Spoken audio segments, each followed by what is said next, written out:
Assalamu alaikum. I am Hafza Aliza Yaqub. Welcome to my YouTube channel Psychological Learning with Aliza Yaqub. Today we discuss on seeking and using healthcare services, यानी कि कितने percent जो individual है वो health care services को use करते हैं और कब वो हेल्थ केयर सर्विसेज को यूज़ करते हैं। क्या at a time health services जो है उनको मिल जाती हैं या उसके अंदर उन्हें डिले का सामना करना पड़ता है, या क्या वो खुद डिले करते हैं हेल्थ केयर सर्विसेज को अचीव करने में, और हेल्थ केयर सर्विस जो है उसका हमारी हेल्थ के ऊपर क्या इफेक्ट आता है। आज हम इसे डिटेल में डिस्कस करेंगे। Content of this video is direct recognition and interpretation of symptom.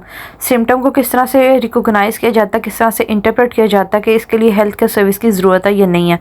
Health care services जो होते हैं वो कौन यूज़ करता है, who usage health care and miss using health care services, के हेल्थ केयर सर्विसेज को किस तरह से मिस यूज़ किया जाता है। Health seeking, health or care seeking behavior has been defined as any action undertaken by individual who perceive themselves to have a health problem. Health care services जो होती हैं, क्या जो health seek कौन करता है कि जब एक इंडिविजुअल जो होता है वो महसूस करता है, वो परसीव करता है कि उसको हेल्थ की कोई प्रॉब्लम है, और to be ill for the purpose of finding an appropriate remedy, और वो खुद को इल महसूस करता है तो फिर वो एक ऐसी रेमेडी को फाइंड आउट करने के यानी कि हेल्थ तलाशता है कि किस तरह से मैं अपनी हेल्थ जो है उसको इम्प्रूव कर सकता हूँ। Health seeking behaviour by measure using 4 indicator including routine medical checkup. ये किस तरह से पता चलता है कि एक इंडिविजुअल जो है वो बीमार है या उसको हेल्थ सीकिंग की ज़रूरत है। कि एक इंडिविजुअल जो है वो हेल्थ की इम्प्रूवमेंट के लिए क्या करता है कि अपना रूटीन चेकअप करवाता रहता है, ताकि जब वो अपना चेकअप करवाए तो अगर कोई भी अंदर प्रॉब्लम हो तो उसको उस वक्त पता चल जाए, ताकि वो फौरी तौर के ऊपर इक़दाम कर सके।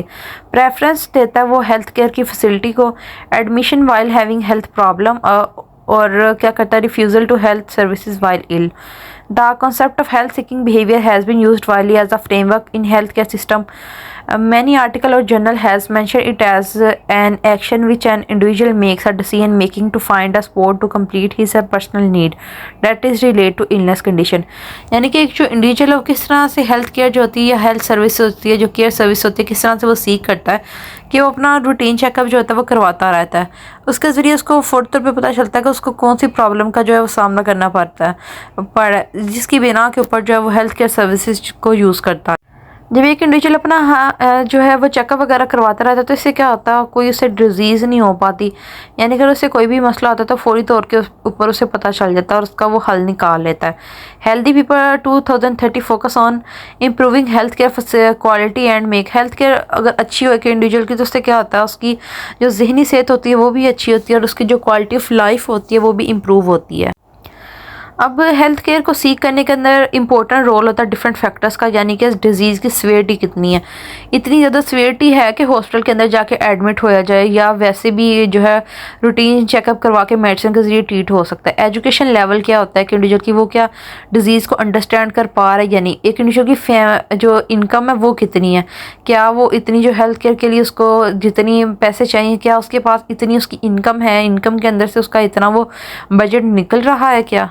हॉस्पिटल का जो इन्वायरमेंट है वो किस तरह का है, उसकी जो लोकेशन है वो कहाँ है, कितनी दूर है, या कितना एक इंडिविजुअल को उसके साथ सफ़र करना पड़ेगा। ये कुछ फैक्टर्स होते हैं जो हेल्थ केयर इंडिविजुअल जो होती है सीख जिसने करनी होती है उसके ऊपर इन्फ्लुएंस करते हैं। इन फैक्टर्स के ऊपर डिपेंड करता है कि एक इंडिविजुअल जो है वो किस हद तक जो है वो हेल्थ केयर को सीख करता है। Recognition symptoms. Symptom recognition is the cue used by patient to indicate the need for a self-care response. System recognition involves detection and interpretation. Symptom को क्या किया जाता है, रिकॉग्नाइज किया जाता है कि एक इंडिविजुअल के अंदर जो बीमारी है उसके अंदर कौन कौन से सिम्टम्स आ रहे हैं। Factor which facilitate in recognising health related symptom. किस तरह से एक इंडिविजुअल के वो सिम्टम्स के बारे में पता चलता है कि उसके मेडिकल टेस्ट करवाए जाते हैं जिसके ज़रिए पता चलता है। पेशेंट की एबिलिटी देखी जाती है कि किस तरह से वो आइडेंटिफाई कर रहा है नॉर्मल बॉडी बिहेवियर को, और पेशेंट की जो मेंटल स्टेट है उसको भी एग्जामिन किया जाता है, और फिर इनकी बेस के ऊपर जो है वो डिसाइड किया जाता है कि एक इंडिविजुअल को जो केयर सीख करने की ज़रूरत है या नहीं है। Symptoms are sensation that signal और डिस्टर्बेंस। सिम्टम जो होते हैं वो एक सिग्नल्स होते हैं, सेंसेशन होते हैं जो सिग्नल देते हैं कि कुछ जो है वो डिस्टर्बेंस है बॉडी के अंदर। If the sensation can not be recognise, अगर इनको रिकॉग्नाइज ना किया जा सके या मैनेज वाली स्ट्रेटजीज जो है वो ना बनाई जा सके तो इससे क्या होता है एक इंडिविजुअल को एडिक्वेट ट्रीटमेंट प्रोवाइड नहीं किया जाता, इनसफिशेंट उसको ट्रीटमेंट प्रोवाइड किया जाता है, जिसकी जो उसकी हेल्थ है वो इम्प्रूवमेंट नहीं आती, वो ज़्यादा जो है डैमेज की तरफ चला जाता है। Cognitive representation of illness. As illness representation is an individual cognitive representation of his or her illness and differ in at least 3 ways from other models that concern the role of patient beliefs and attitudes in determining health behavior. Illness representation are an extension of schema theory from cognitive. यानी एक individual की बीमारी को लेके, illness को लेके, disease को लेके या उसके सिम्टम्स जो सामने आए मेडिकल टेस्ट के बाद या मेडिकल एग्जामिनेशन के बाद, उसको लेके एक जो इंडिविजुअल है उसकी कोग्निशन किस तरह की है, उसको वो अपनी बीमारी को किस हद तक जो है वो सोच रहा है, उसको किस हद तक जो है वो अपनी बीमारी को सीरियस ले रहा है। Lay referral network. Lay referral network consists of friends, family, and others in a person's social context that may influence an individual response to symptoms or perceived health threat. It may aid an individual in labeling symptoms, identifying the etiology, or improving symptoms management. ले referral network के अंदर जो एक individual के दोस्त include होते हैं, family और फैमिली के अंदर जो पर्सन होते हैं, सोसाइटी के डिफरेंट पर्सन जो होते हैं वो इंक्लूड होते हैं, जो कि इंडिविजुअल को इस तरह उसके थ्रेट या सिम्टम्स की बेस के ऊपर उसकी जो बीमारी है उसको खुद ही से डायग्नोस कर देते हैं कि तुम्हें ये मसला है और इसका जो इलाज है वो ये है। उसको ले रेफरल नेटवर्क कहा जाता है। यानी इसके अंदर जो इंडिविजुअल है ना वो किसी डॉक्टर के पास गया, ना उसने अपना कोई मेडिकल टेस्ट करवाया, खुद ही जो इंडिविजुअल उसका जो नेटवर्क है उन्होंने खुद ही उसे डायग्नोस कर दिया है। Who uses health services. Health services जो होती हैं वो कौन यूज़ करता है?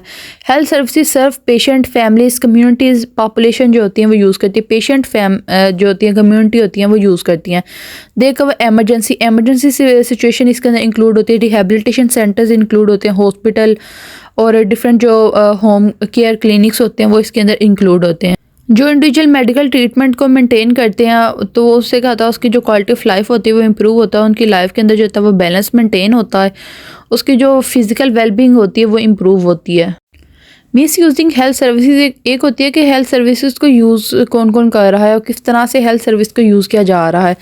यानी कि हेल्थ केयर को पेशेंट वगैरह कम्युनिटीज़ को जो है वो यूज़ करती हैं और किस लिए यूज़ करती हैं, यानी कि अगर उन्हें वो अपना चेकअप वगैरह करवाती हैं, रूटीन चेकअप, और उसके अंदर अगर उन्हें कोई डिस्टर्बेंस या सिम्टम्स वगैरह आते हैं तो उसकी बेस के ऊपर जो है अगर वो सीवियरिटी ज़्यादा हो तो वो जो हेल्थ सर्विसेज है उसको वो सीख करते हैं। और इसके अंदर जब जो इसके ऑपोजिट आ जाता है कि मिस यूजिंग किस तरह किया जा सकता है, और जिस तरह के अगर कोई एक इंडिविजुअल है वो सोमैटोफॉर्म डिसऑर्डर है, अगर एक इंडिविजुअल ऐसी कोई बीमारी नहीं है लेकिन वो अपनी पेन को ज़्यादा हाईफाई लेके जा रहा है, अपने इमोशंस उसके स्टेबल नहीं है और वो उसको बीमारी के साथ जोड़ रहा है कि मुझे ये मसला है, लेकिन ऐसा उसको एक्चुअल के अंदर कोई मसला नहीं है।